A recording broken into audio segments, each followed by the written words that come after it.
Hello everyone. Today we have with here the principal at Narmada College of Management, and she will be answering some of our questions today. Hello, ma'am. Please introduce yourself, and then we Yes, can start Sakal. with the question. Yes, ma'am. Please introduce yourself, and So, then we can hello to start with the question. everybody. Okay. So, hello to everybody. I'm Dr. Trupti Almoula. I have been in Bharuch for the last 30 years, and before I joined this institution, I worked with the industry for 10 years in the professions of in the functions of marketing as well as HR. And having made that foundation in industry, I thought I could bring the industry closer to academics and the other way around. And therefore, for the last 2 decades, I've been associated with this very institution, initially with the BBA program and then with the MBA program. And in the process, I also completed my PhD, and I took up a lengthy module on strategic management expertise, development of teachers in strategic management. So that is one core area which I could develop. And apart from my profession, I'm also engaged with a school for the hearing impaired as the founder member and founder trustee, where I run a school of 74 students in Bharuch, all the students being hearing impaired. So that's my social dimension, which I'm also trying to cater to. And I always see that every batch of students knows about this school and makes a visit to this school, thereby trying to, be more sensitive towards the society around them. It's great knowing you are doing so much for the youth and for the society. So, ma'am, my first question would be: what are the key factors that keep you connected with the education sector? The key factors, as I primarily said, my very purpose of coming was not initially that I was too passionate about coming into the teaching profession. It was maybe a social compulsion. But once I entered the area of education, I found that, yes, first thing, it kept me more young each day. And I found that here is a group of students which is very naive, which is very innocent. And this is the kind of input which, if I give my 100% in processing the knowledge, the behavioral, the attitudinal elements, I'm sure I'm going to build more than industry ready students. I'm going to build good citizens for the country. And that very idea and thought really keeps me so passionate about, and I'm very happy and blessed that God gave me this opportunity to come to the education sector. So, being the director of Narmada College of Management, what is your philosophy of leadership, and how would you describe your leadership style? My in person, my very belief is that at particular stage and age of life, everybody knows what one is capable of. Everybody knows what one can contribute and should contribute. So I really believe in what is called the positive side of laissez-faire leadership, where each one is assigned a role, and it's not assigned, they take up their roles on their own. And having taken up the roles, the commitments to the roles are definitely 100%. And what I simply do is bridging the gaps wherever, if there is a need to intervene, I intervene. Otherwise, each one is on their own. And I believe for the last 20 years, this has been my practice.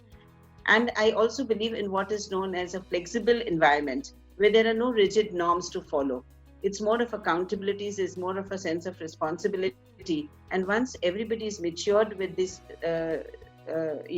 sense of responsibility and accountability, a total flexible environment is making them contribute all the more. So it's a very laissez-faire kind of environment and leadership, and I'm very sure that it's giving its 100% in terms of outcome that we as an education institution look forward to. And all the teachers are therefore role models for the set of students that they teach every year. So, being the director of Narmada College of Management, how do you strategize about the key programs and plans for the administration and marketing of your college? The entire year takes you through a process starting from the admission, the core academics, the extracurricular and co-curricular developments, and then the placements.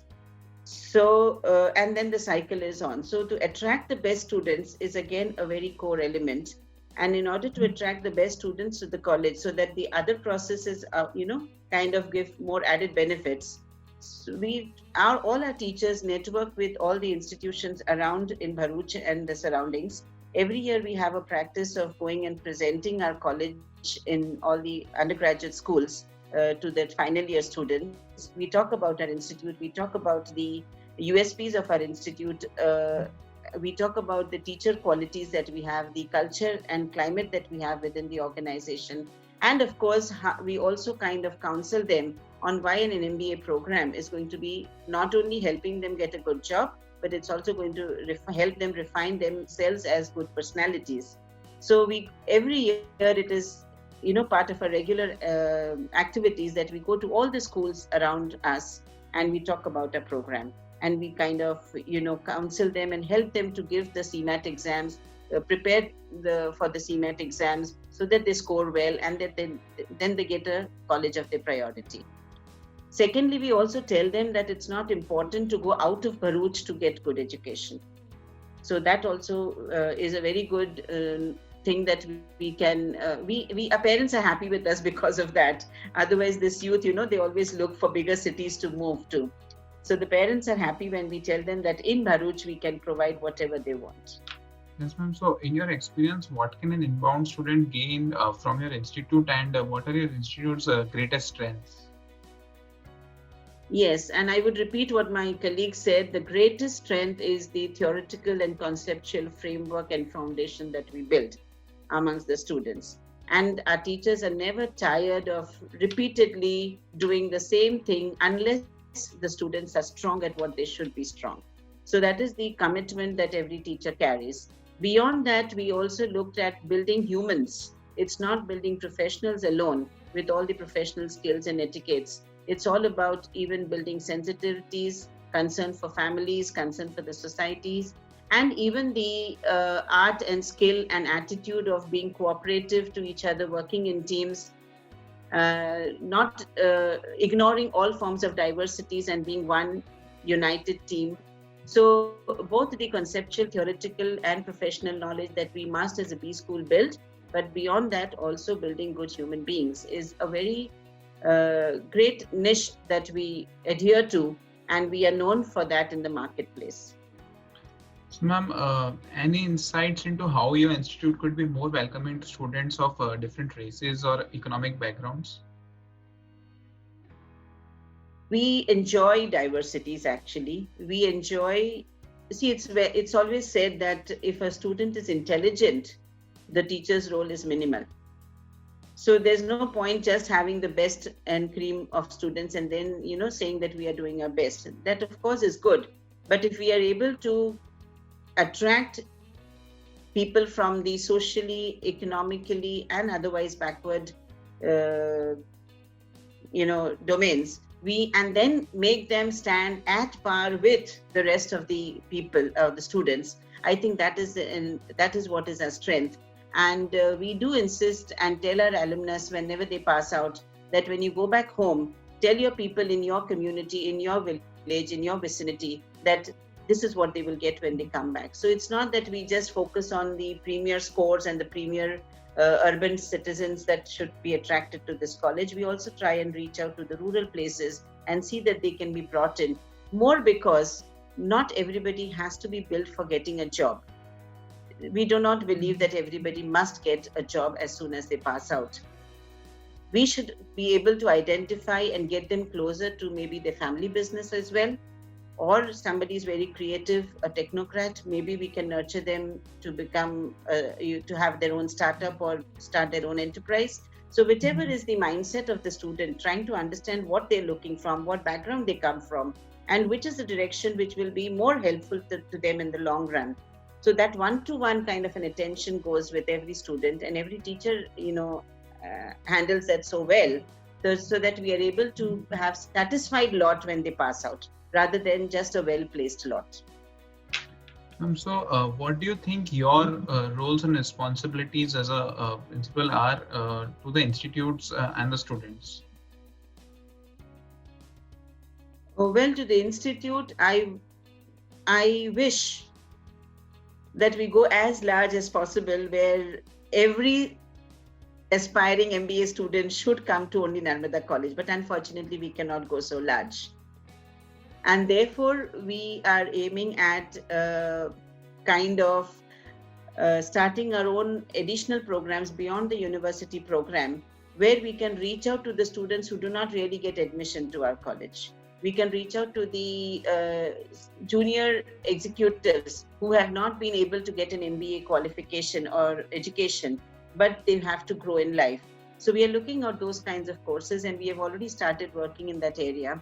And that is our dream for this institution, that not only the 60 students who get admitted to this college every year would be converted into very good professionals and very good human beings, but through various other, initiatives that we will take and interventions that we will create, we aim at reaching out to even the industry professionals, the farmers' children, the small business families and their children. How can we kind of get them into making themselves happier? So those are the programs that we have started developing, and very soon we'll be launching programs one after the other, gradually but definitely. So when you first came to Narmada College of Management, what was your vision for the institute, and has it evolved over time, and how far along in implementing that vision are you? Knowing the fact that Bharuch is surrounded by industries very well, so the prima facie objective was that all these students, whoever graduate as MBA professionals from the school, will never be deprived of any practical knowledge, because we have all the people who would willingly come to our institute, and we can even take our students. So that was prima facie the primary objective, that I'm going to help them get closer to the industry and gather a lot of practical knowledge along with the theoretical knowledge. So that was very obvious and very easy to happen. Later on, we looked at, as I said, that getting the fundamentals strong, because as and when they sat for the mock interviews, we configured that it was not enough to just do your lessons well and pass your exams. Being able to be clear on your conceptual knowledge is what is very critical to the industry, and that is what they gauge you on. So we started working on those attributes and trying to see that all the students get very founded on the conceptual and theoretical knowledge. As that went through very smoothly, we looked at the personality development. And in personality development, starting from communication, to be even good at least the basic English, and even to be able to work in good teams. So those are the attributes we picked up, and each faculty has a module developed by themselves. And every year, as part of the orientation, we take up that module, and it's a 3 to 5 days module, and we take up the modules, and we see that is also evolved and developed in the students. Having done that, we have now moved upon into the directions of leadership development and entrepreneurship development. We are trying to build a base or a hub for entrepreneurship development. Even if you do not want to start your own enterprise because of XYZ reason, at least developing those qualities in oneself, which we also call as entrepreneurship. Those qualities are going to help us wherever we go. So that is one element that we have started working on very, very strongly, and a faculty has been assigned that portfolio. And the second quality we are looking at is being good leaders, because we tell them that at any level that you are in an organization, you can lead. You don't have to be at the apex level to be able to lead. Okay, so building them as leaders of whatever task that they, anchor. That is the quality that we are building. And presently, we are in the process of leadership building as well as entrepreneurship building. And I'm very happy that stage by stage, we expanded our vision, we expanded our understanding of what the students need. And we have been delivering that by a combined efforts of the entire team.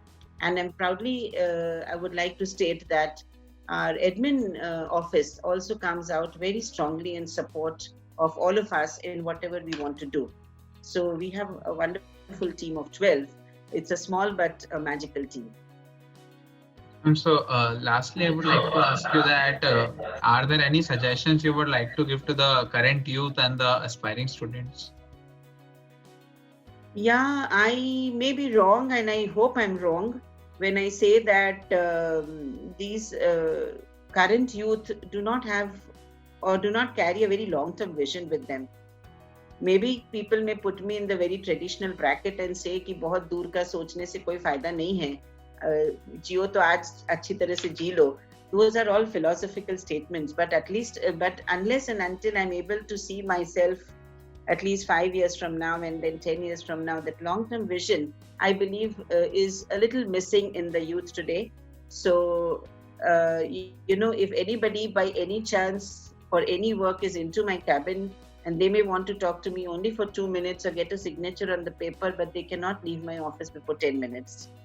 Because I have to entangle them and engage them in this kind of a discussion and discourse, trying to understand, are they very conscious of what they are doing with their lives? So that is what I want them to be more conscious upon, and we are all trying and working together on that. Yeah, ma'am, thank you for that insightful interview. I learned a lot. The viewers will learn a lot, I am sure. So thank you very much.